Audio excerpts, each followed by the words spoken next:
clarity again. It's still summer, despite the fact that it got a little chilly last night. It is still in fact summer, and we have a lot of summer things to do in the kitchen. So let's get at it. If you have a garden, I'm betting you have a lot of these. And you're probably getting sick of zucchini bread and zucchini pancakes. What else can you do with them? Well, here we are today, and I'm going to show you some other things to do with your zucchini and summer squash. The first thing we're going to make is squash hash browns. So this is what you're going to need for this. You're going to want your handy dandy box shredder, a good sized bowl, salt of your choice, you know what my choice is, the gray salt, your zucchini, you're going to need some cornstarch, and maybe you're too good for a box shredder, or you have one of these fancy things. If you have one, go ahead and use it. So let's talk about this box shredder business first, shall we? The benefits of a box shredder is, one, it doesn't require electricity. The other benefit is it's pretty simple, and it doesn't take a lot of time or extra elbow grease. This is a squash about half the size of what you see here, and I'm going to put this on the shred side, and it takes me less than a minute to get through this entire squash. I only have one thing to clean when I'm done, although it is kind of tricky to clean, but so are food processors. So the other thing I like about the box shredder is you can kind of control how thick your shreds are. Now this took no time at all. It's not too soft or goopy or anything like that, and I can put this straight into my bowl here. Let's see how this goes with the food processor. So I'm also a big fan of a food processor. Generally I use it in the blending function, like I did with the puree yesterday, but I will sometimes use the chopping function as well. Now, when I was a kid and my mom got her very first Cuisinart, everything went into the Cuisinart.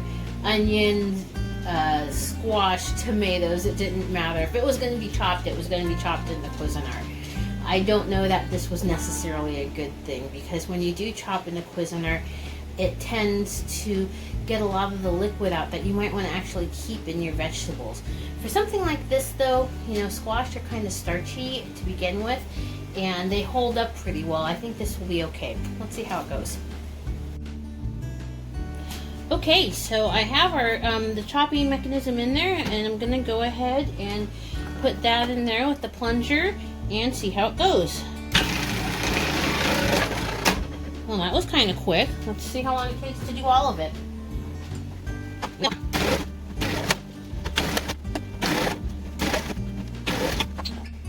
So this also took less than a minute, but I want to show you what happens with the shred when you use this.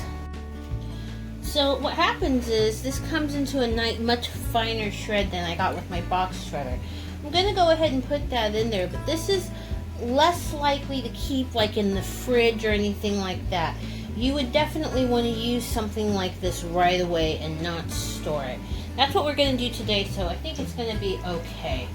Let's go ahead and normally I would use the, you know, spatula that came with this, but we're going to do okay just like that.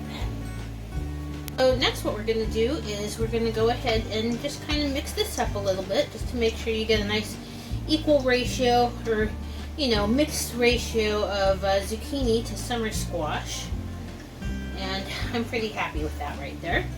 And then we're gonna season our food. We always season our food, and in this case, because this is going directly onto the food, not in water or any other kind of liquid, I'm going to use, of course, the gray salt.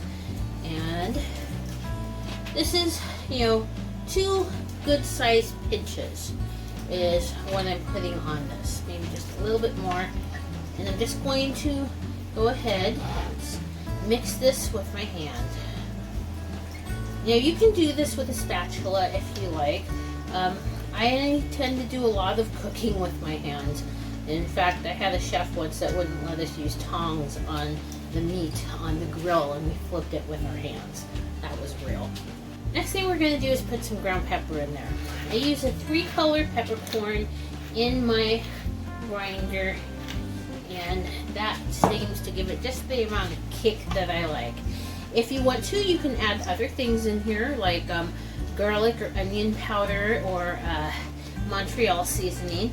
I'm just going to go kind of old school with this and do it salt and pepper.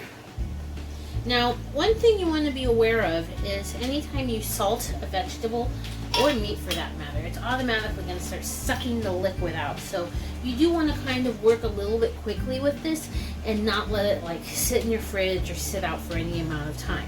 The last thing we're going to put in here is a little bit of cornstarch. And probably the best way to do this is to do it through a sieve. That way we get a little bit of a sprinkling type of a situation. Now I'm using about 2 tablespoons. Alright, and I'm just putting that on there so there's no clumpiness. And we're going to go ahead and mix that around. And I think I might want to do 2 more as well. The purpose of the cornstarch is for a couple reasons. Once the liquid from the zucchini and the cornstarch start, getting along with each other, it's going to help hold these things together.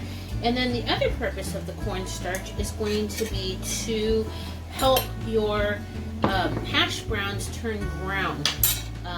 Anytime you see like those really beautiful golden French fries that come out of a freezer bag that they put into the deep fryer at like the fast food restaurants, the reason they turn so golden brown like that is because they actually have cornstarch on them.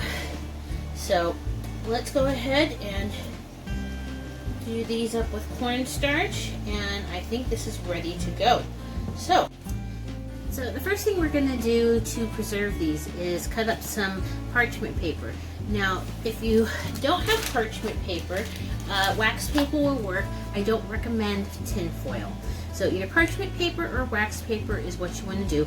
You can also use patty paper if you happen to have that. You can find that at the wholesale store or any restaurant supply store.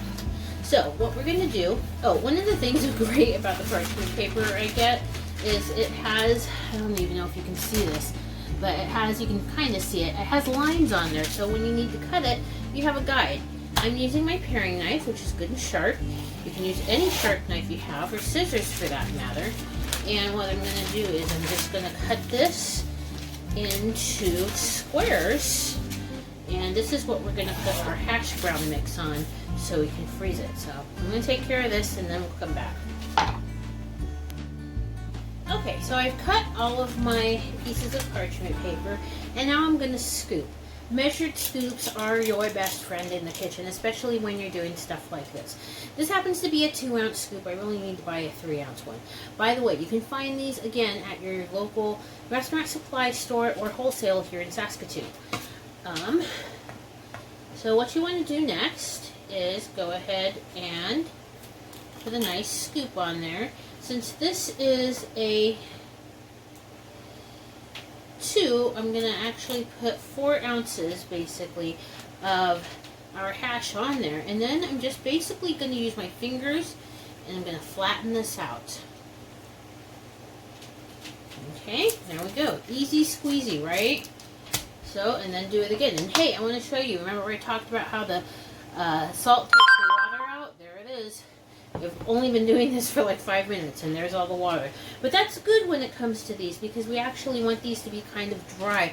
So when you put them in the oil to fry, they don't, splatter or get mushy or anything. So it's actually a good thing in this case. Okay. And then, alright. So I'm going to keep doing this until I have a nice little stack, and then I'll show you what to do next. Okay, so I've made my hash browns here, as you can see, and what I'm doing right now is I'm just kind of getting some of that excess liquid out. It's not going to hurt us any to get rid of some of this liquid when we freeze it. And the way I'm doing this right now, this is the only perforated pan I have, is this pizza pan, because I don't do a lot of stuff like this necessarily. And so that's why I'm using this. But I'm just getting all of this extra juicy juice stuff out. The parchment is going to keep it from sticking together in the freezing process. So that's a good thing.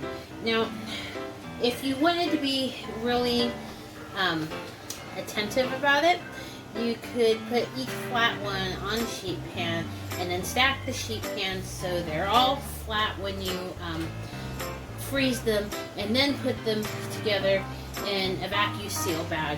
That's a lot of work, and I'm not doing that today. I do that with other things at times, but that's not going to be what we're doing today. All I'm going to do at this point, now that I've gotten a decent amount of the liquid out, is pop this into a Ziploc bag.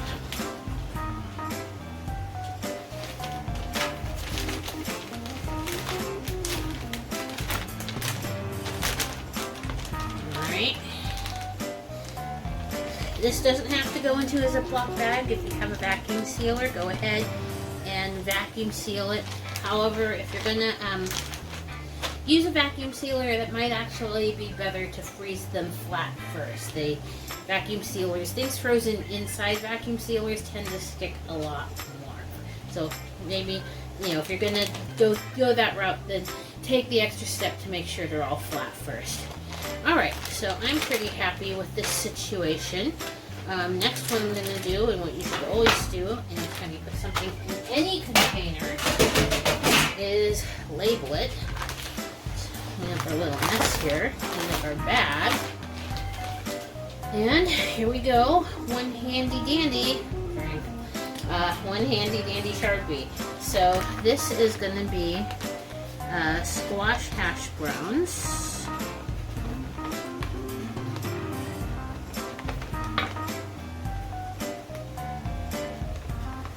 Okay, and then I'm going to put the dates. What is the date? Maybe you know what the date is? It's Friday, right? Okay, there we go. 8/29. Alright. Done. So this is just going to go into the freezer, and then whenever you want to use them, you're going to cook them in a little bit of canola oil. You want the canola oil to be hot but not smoking, and then you're going to cook it on both sides until it's crispy golden brown. And hopefully we'll be able to do that at some point too. Thanks for watching.